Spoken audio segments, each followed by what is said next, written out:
యేసుక్రీస్తు నామములో మీ అందరికీ శుభములు తెలియపరుస్తున్నాను.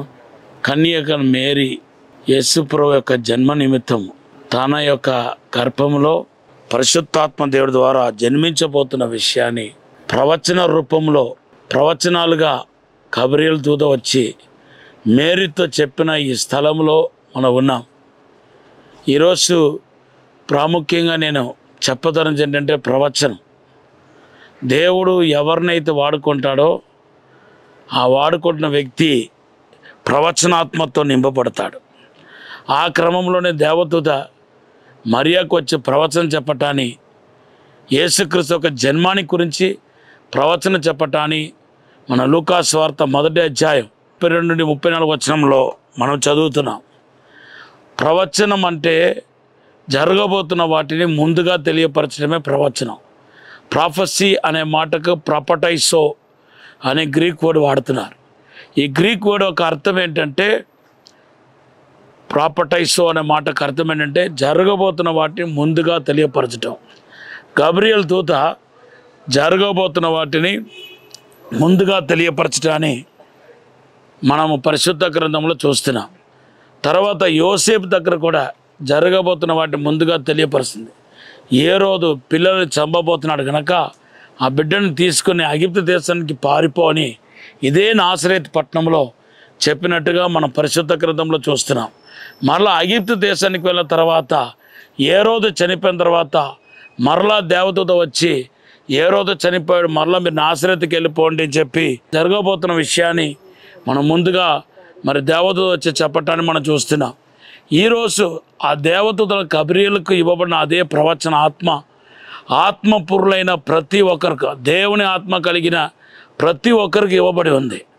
అందుకొరకే కొరింథీ సంఘానికే ప్రవచనాన్ని గురించి చెప్తున్నాడు.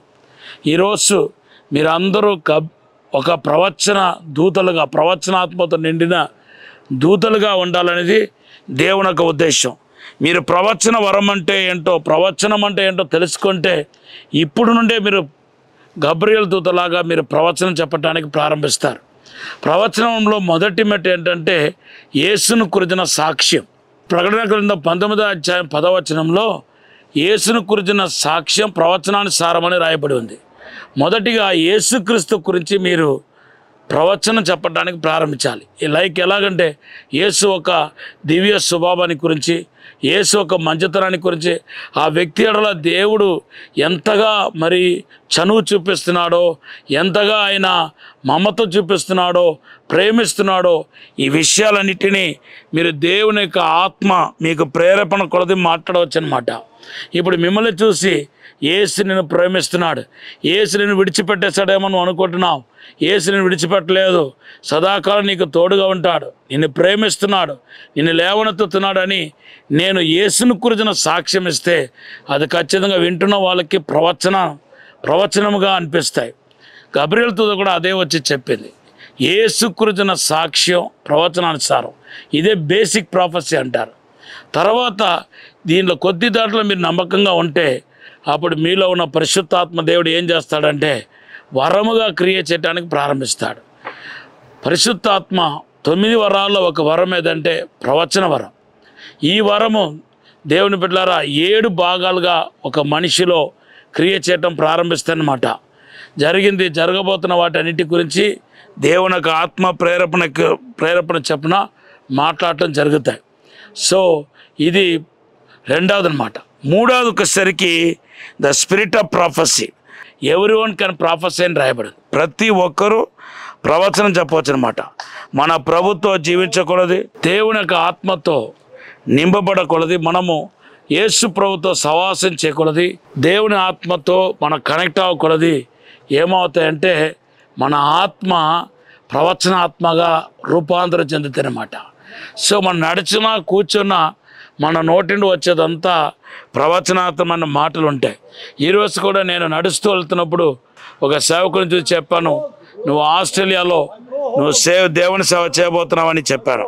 తర్వాత చివరిగా మనం చూస్తే దేవుని బిడ్డలారా ప్రవచన ఆత్మతో నిత్యం జీవించినప్పుడు ఆయన ప్రాఫెట్ అయిపోతాడు. ప్రాఫెట్ ఆఫీస్ని బట్టి ఒక వ్యక్తి ప్రవక్తగా పిలువబడితే తన యొక్క పరిచర్యను బట్టి, తనకి ఇవ్వబడిన పిలుపుని బట్టి అతని జీవితం ప్రవచనానుసారంగా మారిపోతాయి, ప్రవచిస్తూ ఉంటాడు. సో గబ్రియల్ దూత మేరీకి చెప్పిన మాట ప్రవచనం వచ్చి చెప్పింది. రేపు ఏం జరగబోతుందో గబ్రియల్ దూత మరి మరియతో చెప్పిన మాటను జ్ఞాపకం చేస్తూ మీరు అందరూ ప్రవచనాత్మకత నింపబడాలని కోరుతున్నాను. దేవుని ఆశ కలిగిన ప్రతి ప్రాణాన్ని ప్రవచనాత్మకత దేవుడు నింపునగాక. పరిశుద్ధము నమ్మకమైన పరలోక తండ్రి, ప్రతి ఒక్కరిని ప్రవచనాత్మకత నింపమని అడుగుతున్నాను. గబ్రియల్ మేరీకి చెప్పిన, యేసు తెలియని మేరీ గారికి ప్రవచన మాటలు చెప్పిన ఈ మాటను జ్ఞాపకం చేసుకొని ప్రతి ఒక్కరిని ప్రవచనాత్మకత నింపమని దీవించమని యేసు నామములో అడిగి వేడుకుంటున్నాము తండ్రి, ఆమేన్. తండ్రి యొక్క ప్రేమ, యేసుక్రీస్తు యొక్క కృప, పరిశుద్ధాత్మ సహవాసం మన అందరికీ తోడుగా ఉండగాక, ఆమేన్.